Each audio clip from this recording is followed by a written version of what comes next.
Good morning. Thank you again for tuning in. My name is Eliseo Hinojos.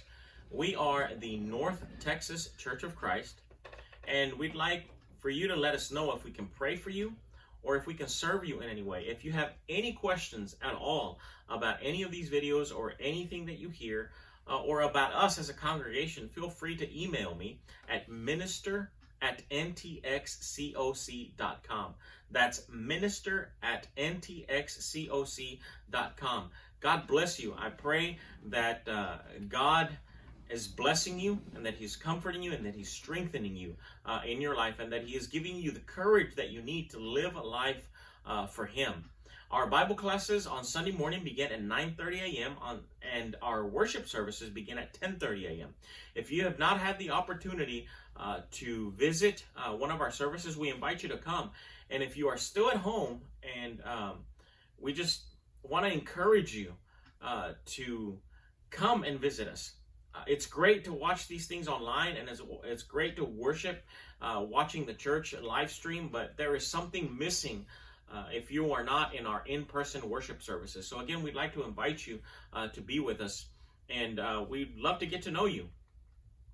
In these videos, we have been studying the letter from James, and we are almost at the end. We are in James chapter 5, but we are almost at the end. And he's finishing up this letter, and he's kind of wrapping up his thoughts, right? And I want to remind ourselves as we're reading this letter that James is writing to Christians that are under duress. They're going through some difficult times.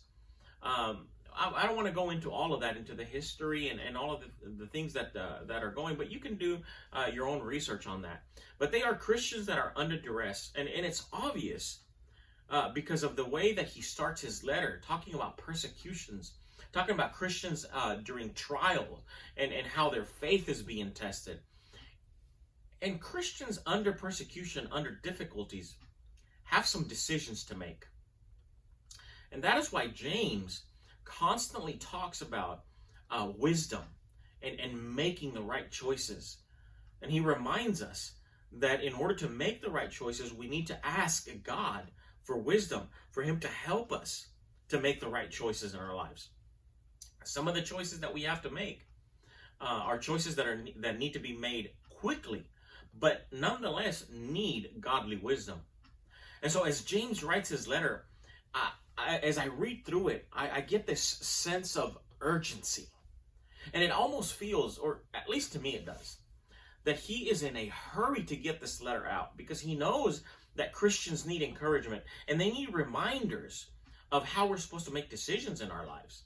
In any case, let's just go through the next verse or so and see what James continues to tell us.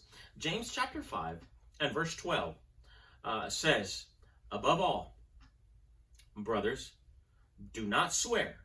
Now, when he says do not swear, he's not talking about swearing or cuss words or anything like that. No, he's talking about making promises, right? Do not swear, neither by heaven, nor by the earth, nor by any other oath, but let your yes be yes, and your no be no, that you do not fall under condemnation.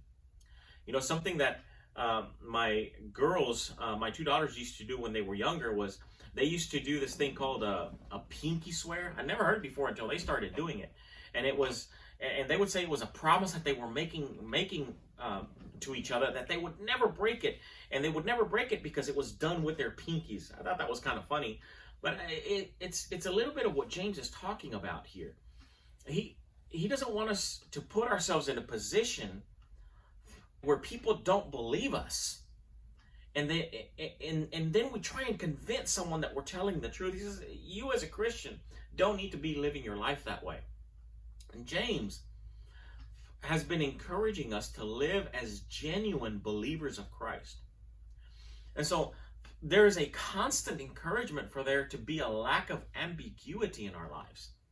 He's talked about the idea of self-deception, where we convince ourselves of certain things. He's busted the myth that sin is something that happens to us. And if we read the letter, we know that sin doesn't happen to us. No, we allow it to happen because from within our own heart, we make decisions. Again, it's about wisdom and making choices. He has told us to make wise choices, to spend our time well. He's also told us to guard our tongue, especially when we teach. He constantly gives us this line in the sand, so to speak, that we are not to cross. And what he's talking about right now in verse 12 is that if we are living like Jesus wants us to live, then we are to be a trustworthy people. We are a people that can be counted on to do what we say we will do. In Jewish culture, it was a big deal to make promises and vows. There was ceremonies and there was things that you had to do to make sure, right, that you followed through on what you said you were going to do. And this happened, this idea of vows and of vows, not vowels like consonants like the alphabet, but vows. This idea of vows between people and between worshipers and God was a big deal. Now, I'm not going to go into all the details of that, but that's some research, again, that you can do on your own. But what James is talking about, I think, reminds me of that this may be part of that leaving the ceremony of religion behind, because religious vows and religious promises were a big deal to the Jewish people. And this was part of the idea of leaving that religion behind and learning how to live a new life, where ceremonial vows are no longer necessary, where no ceremony is necessary anymore to worship God. It's not needed for you to go to extraordinary lengths for someone to believe what you have to say if you are living like Jesus wants you to live. It's the idea that we don't need to convince anyone of anything, because our lives are going to show if we are being truthful or not. Remember, it kind of reminds me what he talks about in James chapter 1, where he's talking about being doers of the word and not just hearers. Right? If somebody sees what we say and then they watch what we do, then it's not necessary to try and convince anyone that we're telling the truth. As Christians, we shouldn't have to convince anyone that we're telling the truth. Why? Because we have established a history of being a truthful people. And so no vows, nor no promises are necessary. Our yes and our no are sufficient. That's what James says.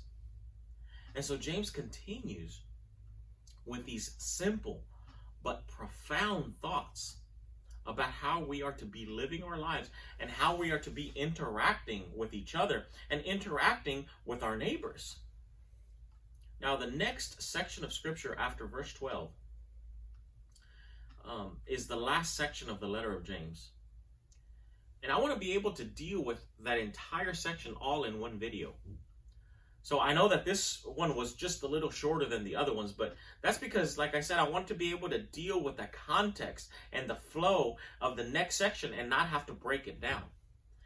The last section of scripture, the next one that we're going to talk about, is about prayer.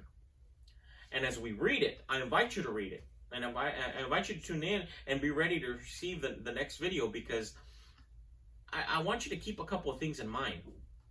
It's a section of scripture that is often misinterpreted and that is very often taken out of context, because it contains some instructions and some examples that, well, the modern church has chosen not to follow.